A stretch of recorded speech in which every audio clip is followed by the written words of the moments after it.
We've got a 2005 Ford Freestyle. This would also be applicable to a Montego or Ford 500. It's the Ford Duratec 3.0. And what we're doing today is we're replacing the rear coils and plugs. Cylinders 1, 2, and 3 along the back. Cylinder 1 toward the passenger. Cylinder 3 caddy corner to the driver, all along the rear. And in order to do that, we need to take out the intake manifold. Along the way, we're going to take off the throttle body, give that a good cleaning. That's a source of problems for this vehicle, causing surging and lurching. First thing you need to do is take the pressure out of the fuel system. In my case, it was relay number 53. You need to check yours closely. Pull the relay, start the car, let it run till it dies. Keep starting till it won't run at all. That will depressurize the fuel. I'm pointing out the fuel rail right there. There's the fuel line. A couple of clips, a safety clip and a a speed clip and a safety clip will be taking off of that.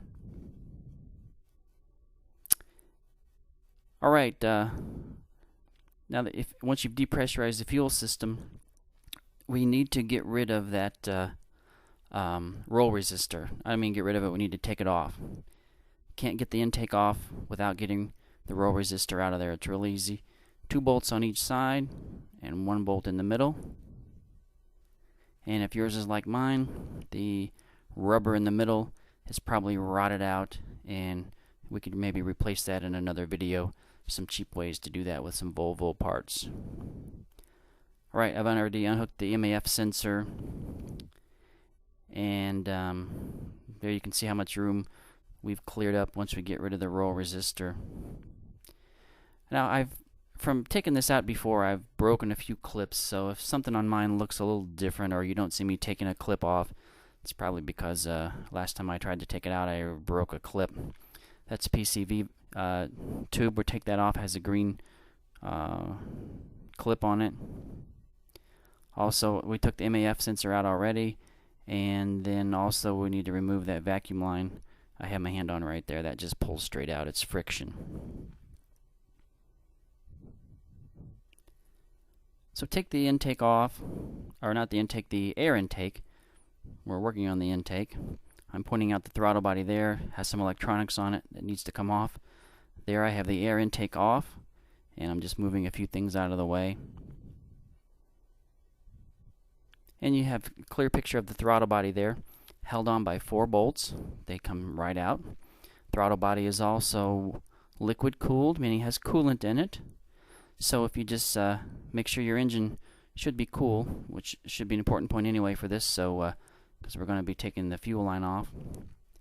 And when you take those off, you will get a little spillage of some coolant, just literally 10-15 cc's, nothing you can't soak up with the rag.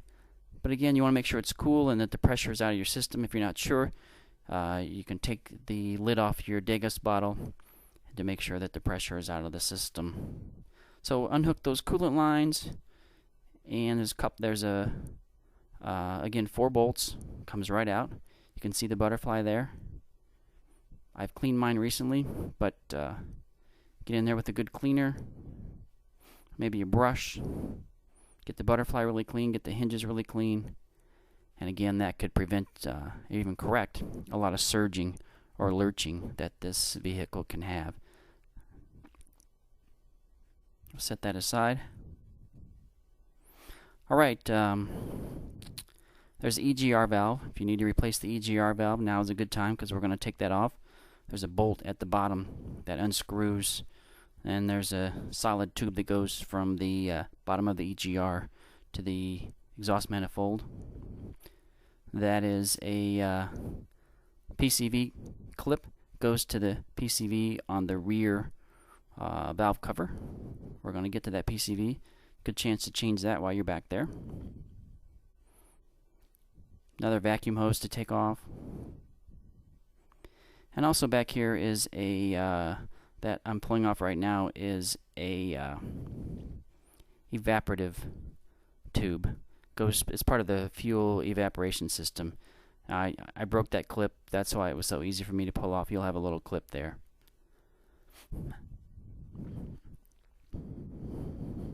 Alright, I've shining my flashlight on the EGR tube.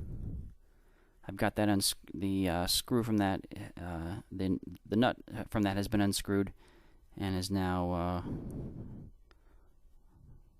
clear and ready for the EGR to come out with the intake manifold. So that'll come right out with the intake manifold. Just leave the EGR valve attached. And I've also removed the fuel line. The fuel line has a speed clip and a safety clip, and then it just lifts right up. It grabs onto that little lip right there that you see on the fuel rail. There's a fuel pressure sensor right there that just stays attached to the fuel rail. The whole entire fuel rail, along with the lower plenum, the lower half of the intake, will come out all as one unit. So don't worry about unplugging that or taking that apart. You do need to unplug the fuel injector plug. As I'm shining, well, you can't quite see it right there. I'll point it out in a second. What I'm pointing out here is there are 8 bolts that hold the intake manifold in. Those come out rather easily.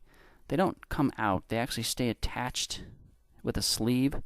So you're just going to loosen them fully until they're just wiggly loose to where you know you've got them all the way out. Alright, I've loosened the 8 bolts, and you can see there I'm shaking one and show you how it is all the way loose, but it won't come out because it is attached to a sleeve. And there are 8 of those, 4 in the front and 4 what appears to be the middle there. 2 down in the holes. That one's kind of hard to get to, but you can make it. 1 inside each of the holes and 1 on the right side there. And it should be loose. If it's not loose, you can knock it loose. Sometimes it sticks a little bit. Get a rubber mallet, give it a little whack. It should be loose by now. And if you look in the lower right of the frame, you'll see that's what you need to unplug. That's the fuel injector electronics. And I don't have it unplugged here, but obviously I have to unplug that to take the intake out. So it's ready to come out. You lift up and probably a little bit to the right.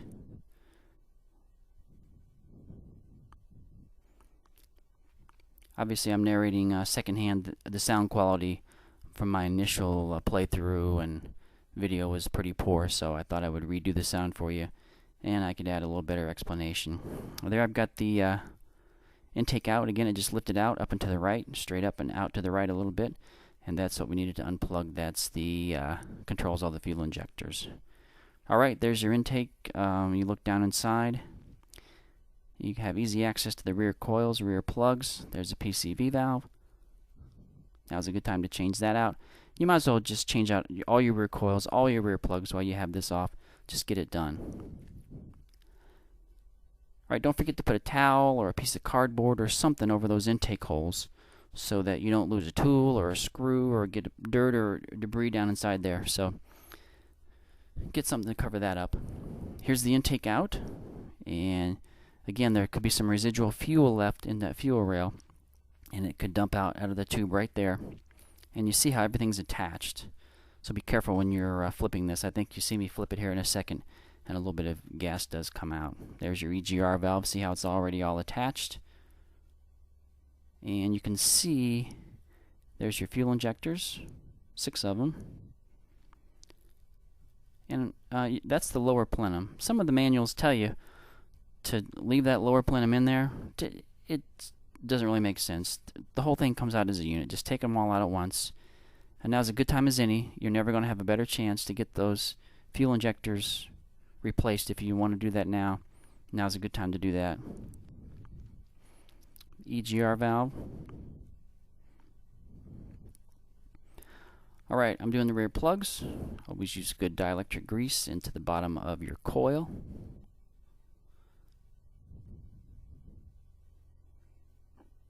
And I also recommend a magnetic plug socket.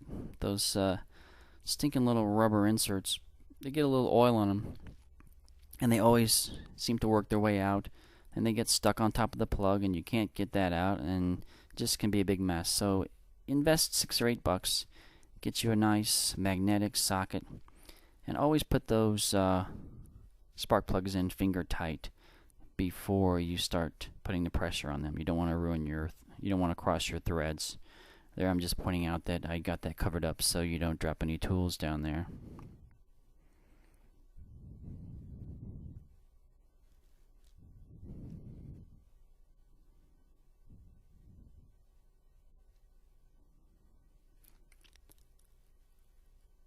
Here I think I'm just was telling you again to use the magnetic plug socket. Just makes things a lot easier.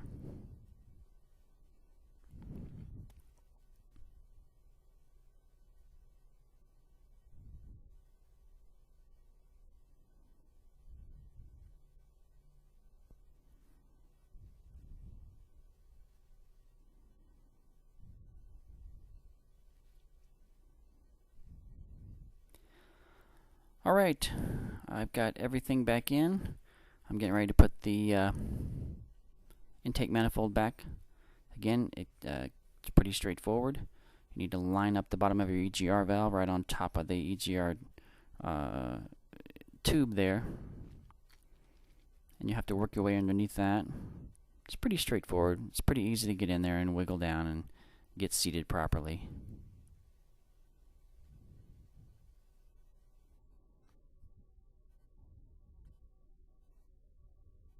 Alright, all back together. Taken for a test drive. Make sure you get all those vacuum hoses attached, all your electronics attached. Take it for a spin. It's always good to take video, lots of digital pictures, because makes it much easier to get back together. A couple of the codes I was having problems with that cleared up just fine. Had a 302. I did have a 352, so definitely my coil was messing up, and my EGR was having some electronics problems. That's the 403. Alright, I hope this helps some of you shade tree mechanics out there. Good luck.